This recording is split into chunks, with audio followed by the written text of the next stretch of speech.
UP की राजधानी लखनऊ के जेपी नारायण इंटरनेशनल सेंटर के गेट पर सपा कार्यकर्ता धरने पर बैठे थे। मौके पर खुद मुखिया अखिलेश भी मौजूद रहे।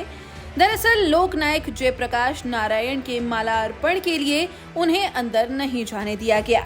ऐसे में जेपीएनआईसी के गेट बंद होने के कारण अखिलेश यादव गेट फांदकर अंदर जाकर दाखिल हुए और जयप्रकाश नारायण की मूर्ति पर मालार्पण किया। देखिए ये वीडियो।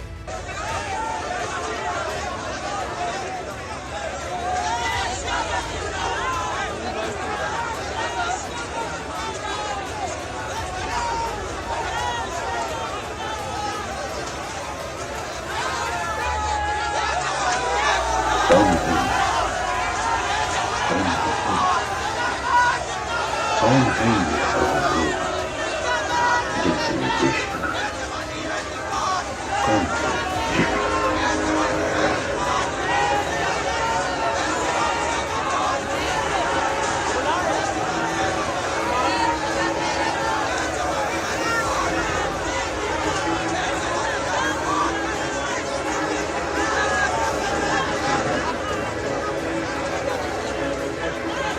बताया जा रहा है कि एलडीए ने देर शाम ही गेट पर ताला लगा दिया था। गेट फांदकर कोई ना जा पाए इसके लिए लोहे की चादर की दीवार भी लगा दी थी।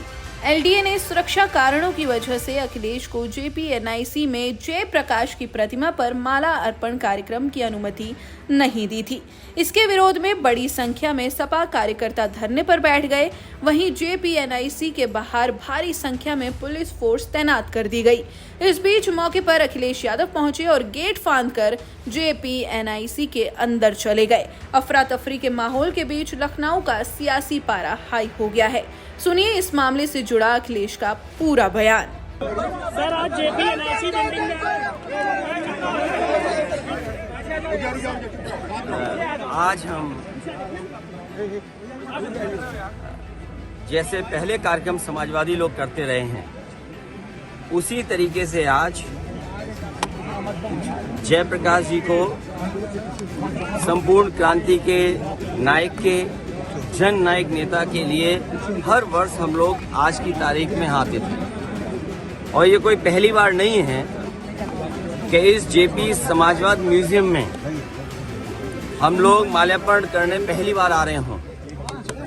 लेकिन पता नहीं सरकार टीन की शेड लगा करके टीनें लगा करके दरवाजा बंद कर करके ताला लगा करके पता नहीं क्या बताना चाहती थी। ये वही जेपी हैं जिन्होंने संपूर्ण क्रांति का नारा दिया था और वो इसलिए दिया था कि उन परिस्थितियों में उस समय पर चरम सीमा पर महंगाई थी, चरम सीमा पर बेरोजगारी थी, चरम सीमा पर भ्रष्टाचार था और न जाने कितना उनके साथ देश के समाजवादी नेताओं को जेल जाना पड़ा, इमरजेंसी लगी। और जिस समय वो पीजीआई अस्पताल में थे उस समय जो उन्होंने जेल डायरी लिखी उसमें लिखा कि मैं कैसे सोच सकता हूँ एक लोकतांत्रिक देश में इमरजेंसी लग जाएगी। उसमें न जाने कितने लोगों को जेल भेजा गया, कई लोग कई वर्षों रहे और उस पीड़ा को, उस तकलीफ और परेशानी को जीवन भर नहीं भूल पाए। लेकिन जो नारा दिया था संपूर्ण क्रांति का, जो जगाने का काम किया था, उसने परिवर्तन लाने का काम हुआ और किया जनता ने।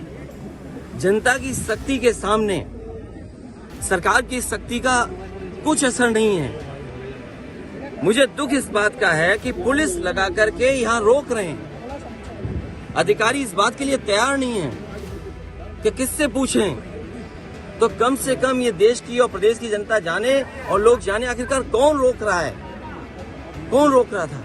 इसलिए मजबूरी में जिस तरीके से हर बार माल्यार्पण करने हम समाजवादी लोग आते थे, मुझे याद है जब उद्घाटन हुआ था नेताजी यहाँ आए थे, नेताजी से मैंने उद्घाटन करवाया था।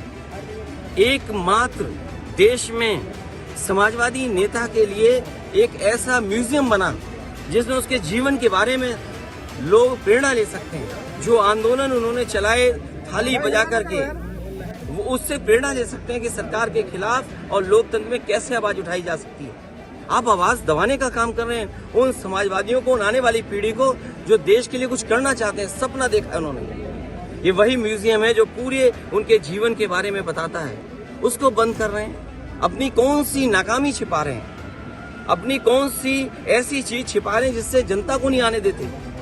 न केवल ये म्यूजियम जो पीछे बड़ी इमारत है, बड़ी बिल्डिंग है, जो कभी नेताजी ने, जॉर्ज फर्नांडिस ने और उस समय के समाजवादी लोगों ने इसका शिलान्यास किया था।